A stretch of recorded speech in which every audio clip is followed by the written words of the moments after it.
Welcome, fellow Marvel Legends collectors, to Marvel Legends May here on my YouTube channel. And we are kicking off the reviews for the Marvel Legends Spider-Man, Sandman Build-A-Figure series with the symbiote Spider-Man, or black-suited Spider-Man, Secret Wars Spider-Man. Goes by a couple different names here.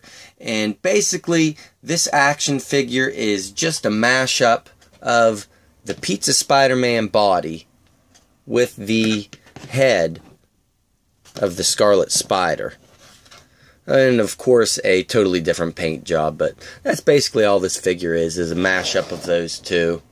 And I love the actual black-suited Spider-Man in the comic books, but this figure, it should have turned out great, but there's a couple things about the mold that we'll get into that didn't transfer over well from this Pizza Spider-Man body. I don't know what the heck happened, but some of the joints are messed up on mine.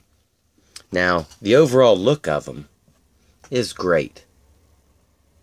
And he does come with interchangeable fisted hands and crawling hands, which are very easy to switch out.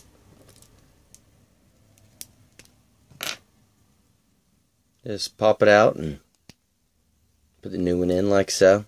Very simple. A lot of these Marvel Legends have interchangeable hands, so we should all be used to them by now.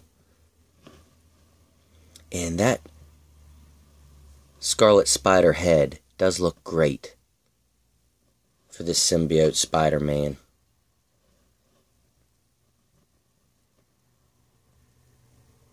With those big wide eyes. Very simple, but looks great. And overall, I mean, it's pretty simple. Not too much paint deco. Of course, we do have the big Venom type spider logo on the front. And it came out okay. It's a little spotchy, but I kind of expected that with having white on black. And it does look like they put two coats on it. Because where it is not within the cracks, it is very nice and visible. Just those spots there where you can see where the sculpting detail is in the ribs. And same thing on the back.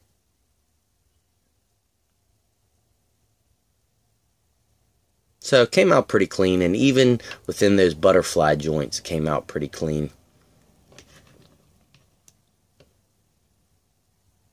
So that looks good.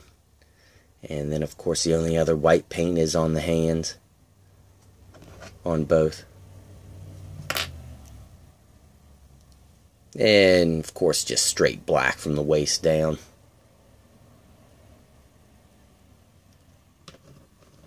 And the articulation, he does have a lot of it, however some joints are stiff. The head's great, it's on a ball joint and a hinge, which will look that far up, that far down, rotate all the way around, get a little bit of head tilt in there.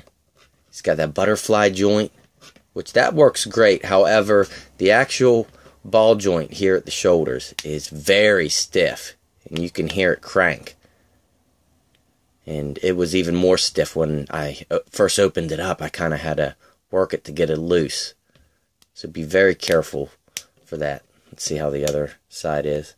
You can hear it cranking. And of course he does have the cut up at the upper bicep, which will rotate all the way around. Double jointed elbows, which are a little stiff as well, but they go all the way up. And those hands will pop off easy.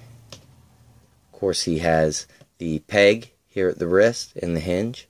So you can get 360 degrees of movement and hinge that far back, that far up. Very nice ab crunch with that paint detail still in there for the spider. So he'll go that far back and that far forward. Great range of movement there. Cut at the hips, or the waist, I'm sorry. Rotate all the way around. And he will kick that far out. Very high up. And that far back. Has a cut at the upper thigh. Rotate all the way around. Double jointed knees.